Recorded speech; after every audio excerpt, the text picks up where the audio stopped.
sepakat juga bahwa corona ini dibaliknya sebenarnya iblis di sana. Itulah sebabnya dia bilang, kita semua ini tidak beribadah ini. Iblis ini ketawa-ketawa ini, menang saya. Orang tidak beribadah jadinya. Tapi puji Tuhan, dia tidak menang karena kita tetap ibadah. Sekurang-kurangnya kita ada di sini dan juga saya yakin juga jemaat Tuhan di rumah juga pasti mereka sedang beribadah kepada Tuhan. Salah lah kalau mereka tidak melakukan ibadah seperti sekarang ini. Dan puji Tuhan karena bertambah lagi kita punya hiasan yang berkaitan dengan Jumat Agung pada hari ini. Jadi kalau seperti tadi malam salib belum ada, baru ada bukit ini dan ya sudah disediakan juga makam, tapi juga salib 3 juga sudah ada. Ya memang sebenarnya salib di luar itu ada 3, tapi karena ini ada, jadi ternyata ini didesain sehingga ya seperti ini. Saya tidak terlibat sedikit pun untuk ini. Saya tidak angkat bunga, pokoknya tidak masuk malah. Sehingga waktu saya masuk tadi saya lihat ada kain di sana. Wah, saya pikir bagaimana bisa sampai di sana kain itu. Tapi puji Tuhan, terima kasih untuk yang sudah menyediakannya. Kalau memang kita ingin berbuat bagi Tuhan, semua yang kita pikir tidak mungkin ternyata mungkin. Jadi kain bisa ada di sana setinggi itu, saudara ya, puji Tuhan. Mari kita membaca kitab Nabi Yesaya, saudara-saudara. Kitab Nabi Yesaya pasal 53, mulai dari pasal 52 ayat 13 sampai pasal 53 ayat yang ke-7.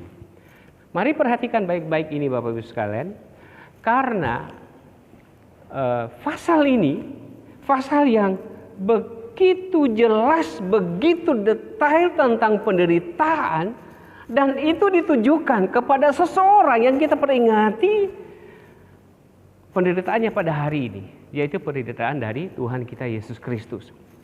Yesaya ini ditulis 700 tahun sebelum Yesus. Jadi jaraknya begitu luas sekali. Sebelum saya membaca, saya ingin menyampaikan satu cerita. Ada seseorang yang namanya Lapides.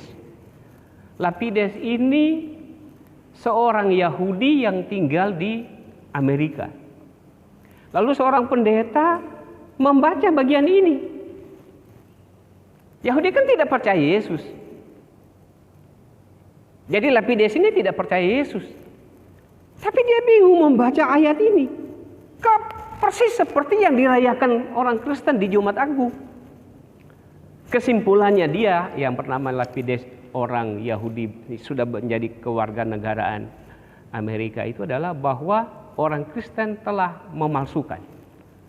Artinya Alkitab ini sudah diketik kembali, disusun kembali kata-katanya, sehingga nanti dia persis dengan peristiwa penyaliban Yesus.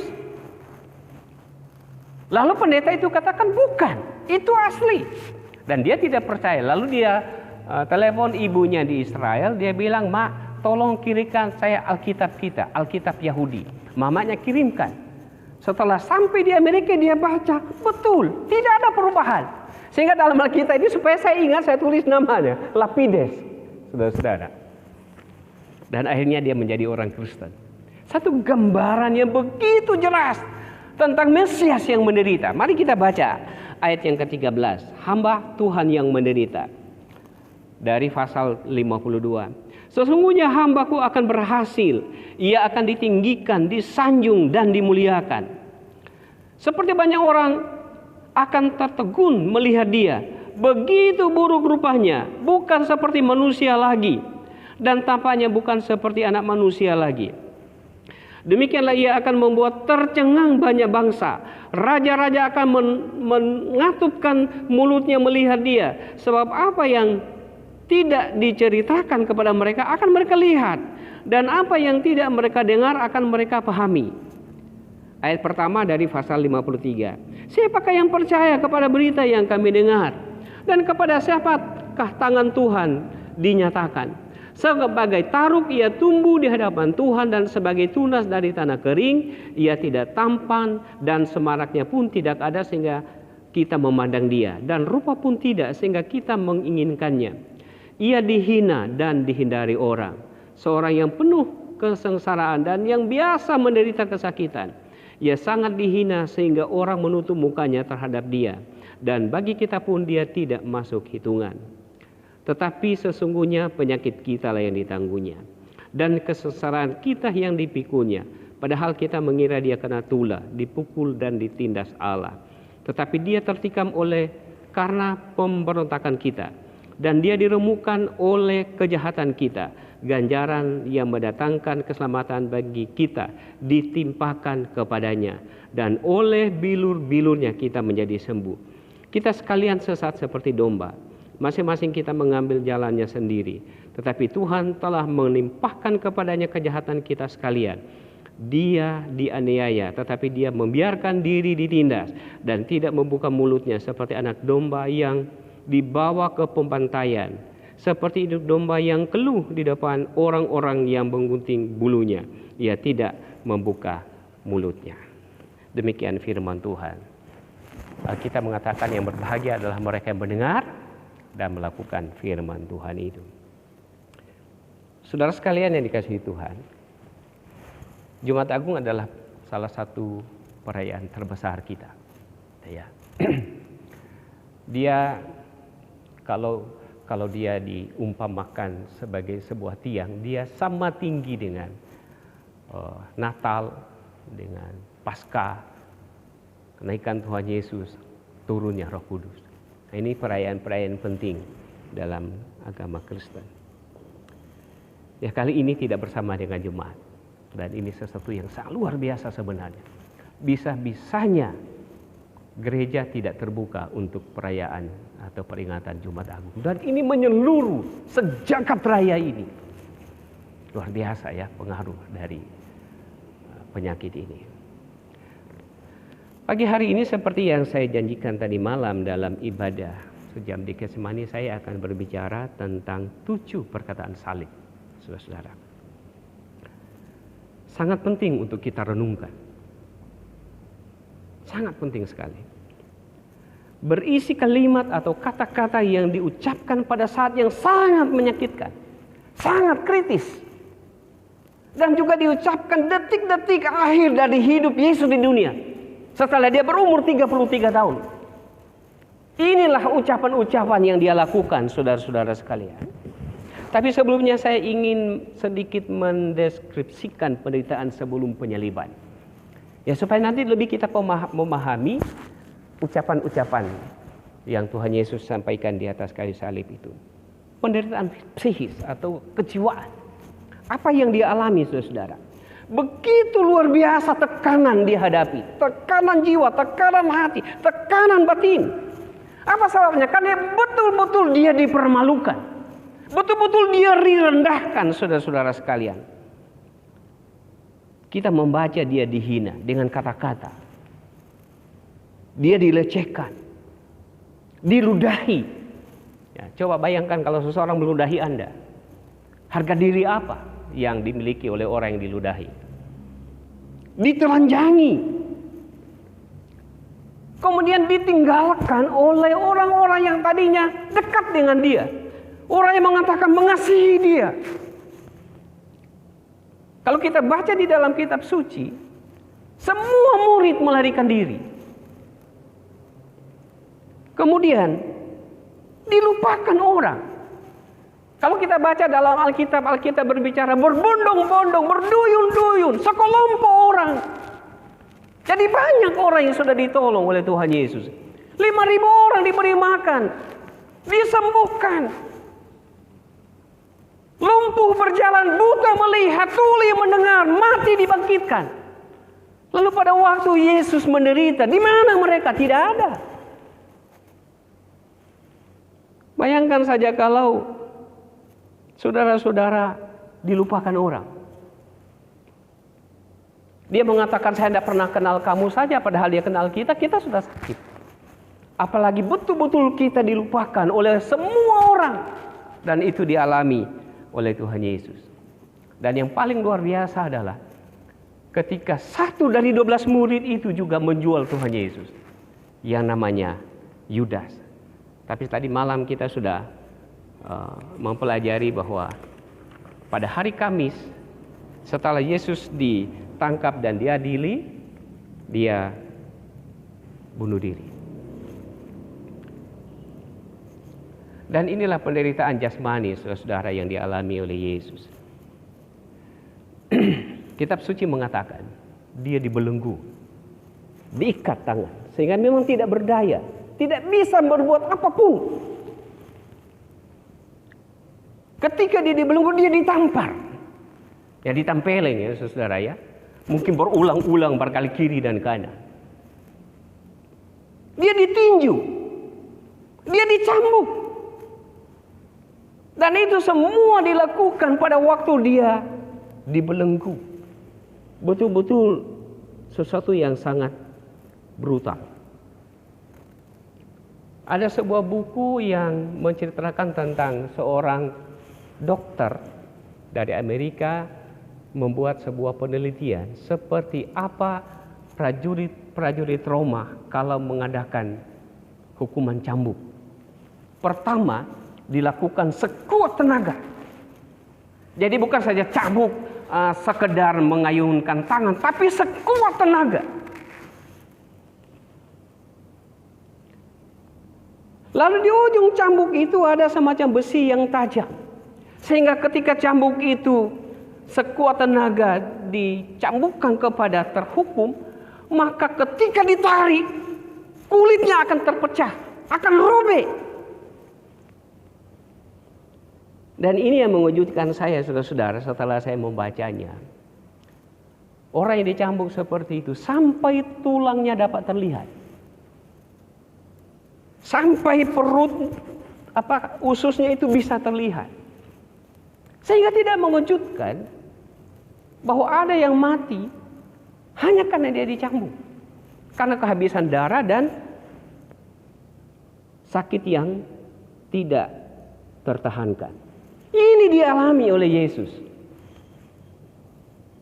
Kemudian setelah dia mengalami penderitaan yang sangat hebat itu, dia sendiri harus memikul salibnya yang berat tentunya. Dan itu tanjakan. Ya, kalau saya tidak salah seperti jalan di Esparman inilah. Jadi agak menanjak begitu.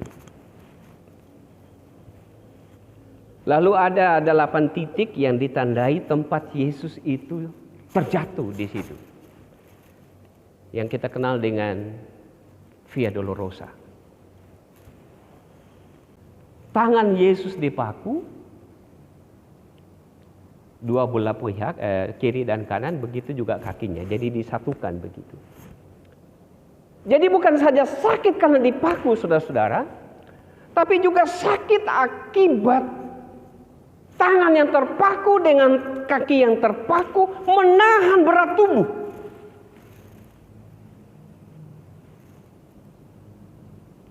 Jadi ternyata dalam penelitian itu begitu luar biasa sakit itu ketika tangan dan kaki dipaku, lalu paku dan tangan yang terpaku itu menahan berat tubuh dari Tuhan Yesus. Lalu di kepalanya ditaruh mahkota duri, ditekan sehingga masuk atau menusuk kulit kepala daripada Tuhan Yesus, sehingga tentu saja dia mengeluarkan darah dan menambah kesakitan yang luar biasa. Ya, saya mengatakan dia diremukkan. Jadi remuk, tidak seperti manusia lagi. Ya, karena mungkin karena sudah berdarah-darah, karena sudah robek-robek.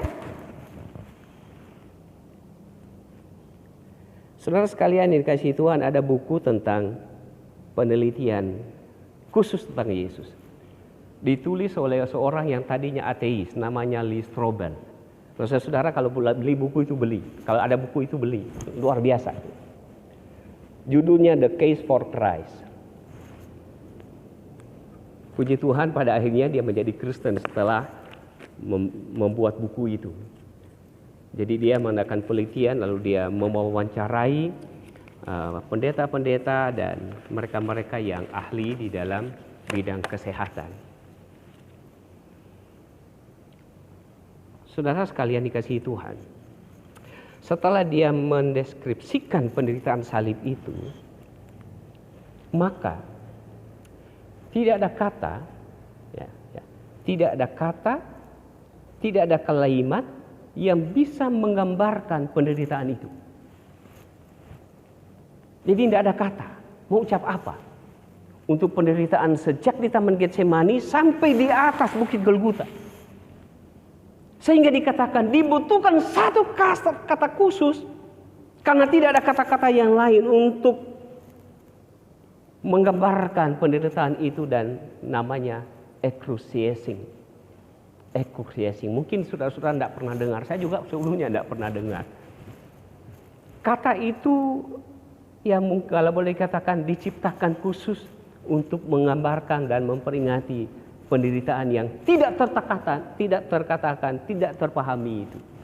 Jadi karena sakit, misalnya kalau orang dihukum mati, misalnya kita yang sadis-sadis kita dengar, misalnya ditembak, disetrum, atau dipenggal, atau digantung, itu ternyata tidak sesakit seperti yang dalam Yesus. Kenapa?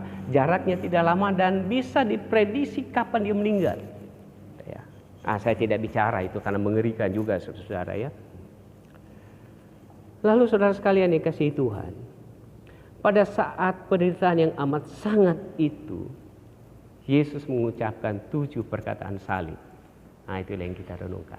Apa yang pertama, saudara? Mengejutkan sekali karena ucapan yang pertama adalah ucapan pengampunan, saudara. Ampunilah mereka karena mereka tidak tahu apa yang mereka perbuat.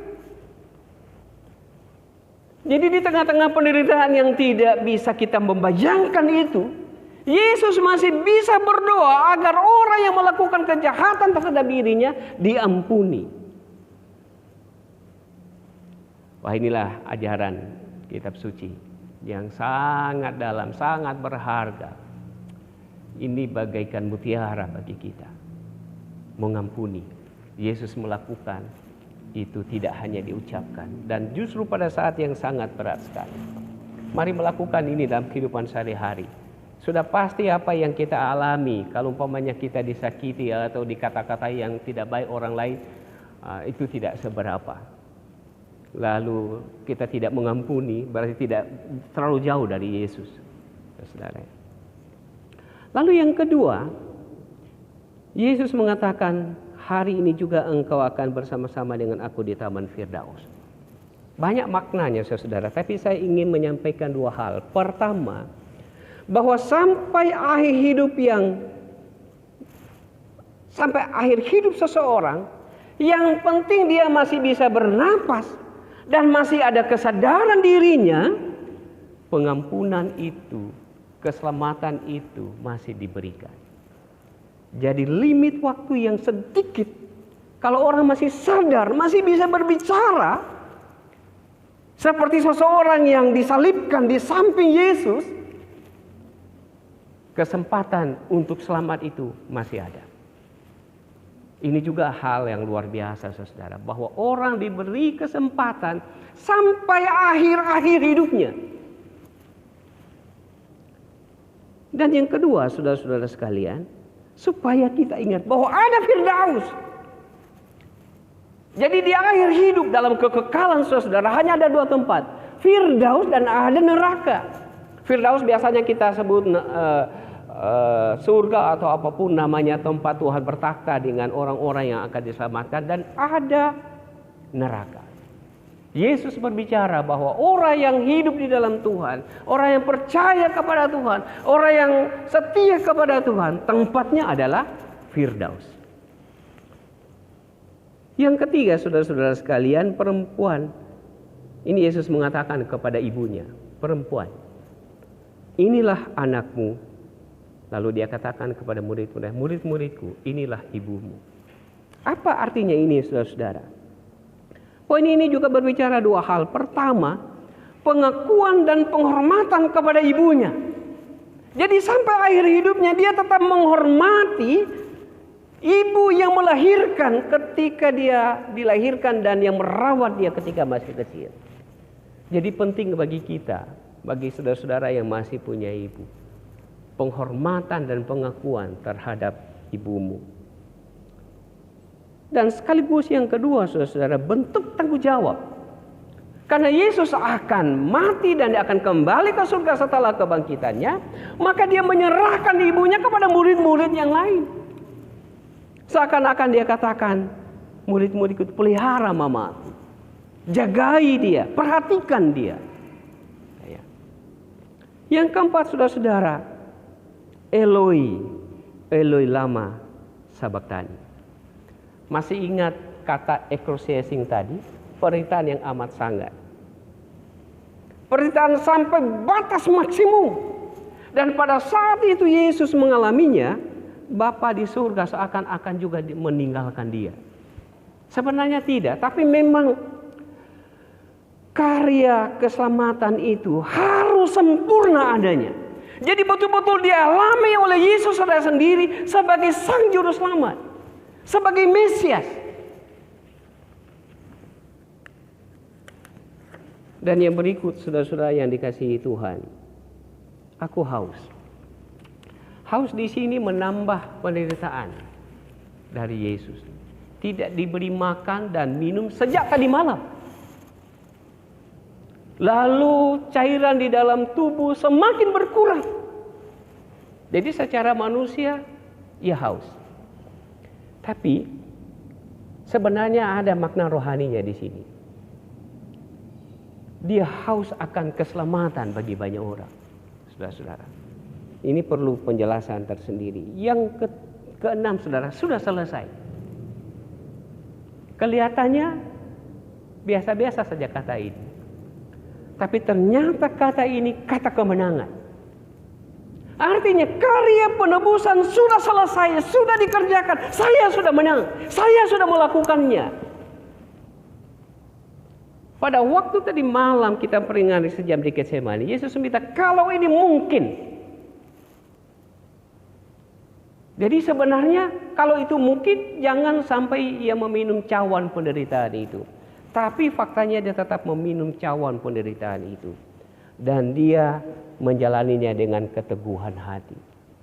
Dan setelah semuanya selesai, betul-betul penderitaan itu sangat luar biasa. Sebelum dia menyerahkan nyawanya, dia katakan sudah selesai. Pengampunan dosa sudah disediakan. Tinggal ditawarkan kepada semua orang, mau terima atau tidak. Jadi bagaikan nasi ini sudah nasi sudah tersedia. Tinggal kamu makan saja.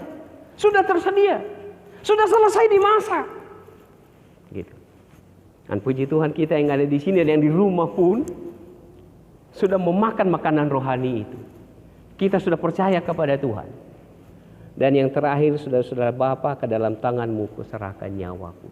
Apa arti ini? Kedaulatan Tuhan, otoritas.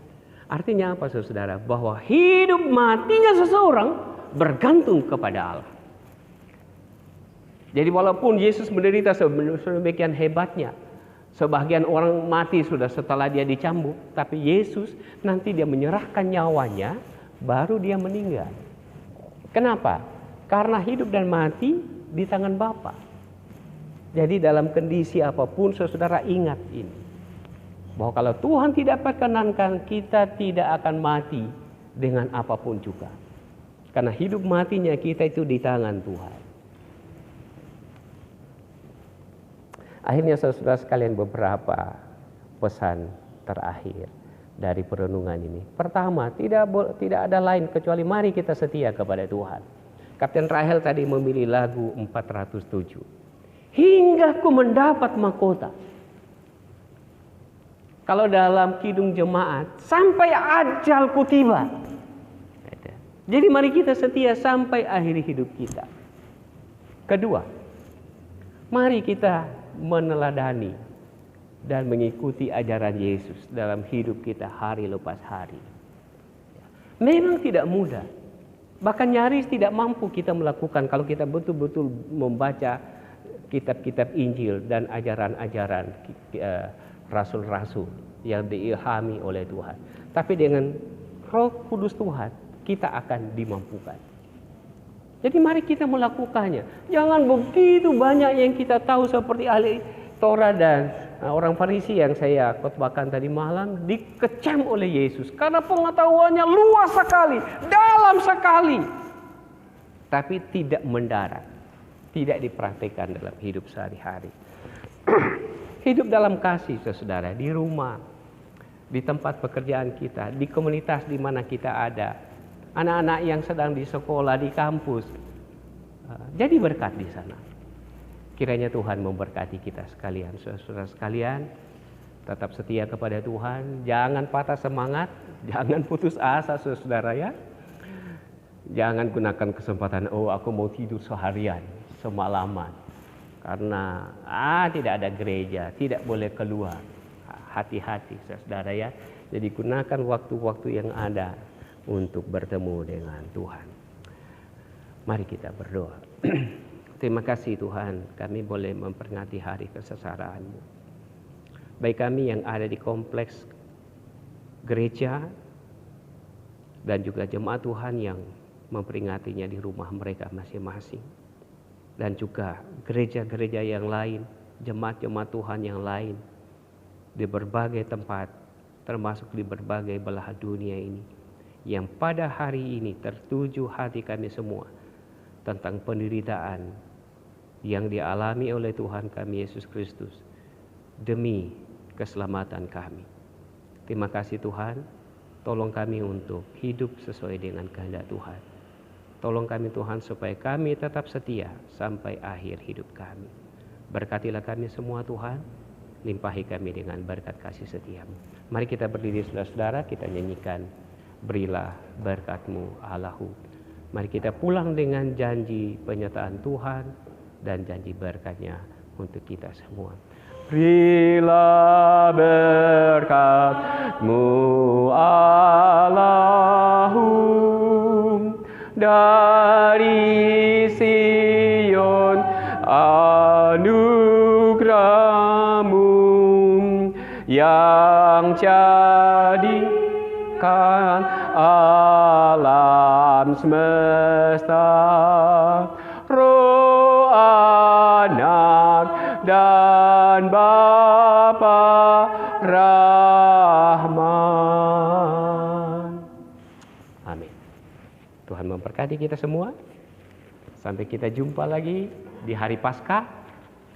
Paskah itu fajar. Jadi tetap jam 5 pagi.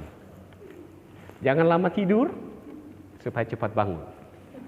Karena jam 5 itu memang kesepakatan panitia. Jadi saya tetap ikut panitia. Jam 9 dan juga jam 5 subuh.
Aku taruh kantong.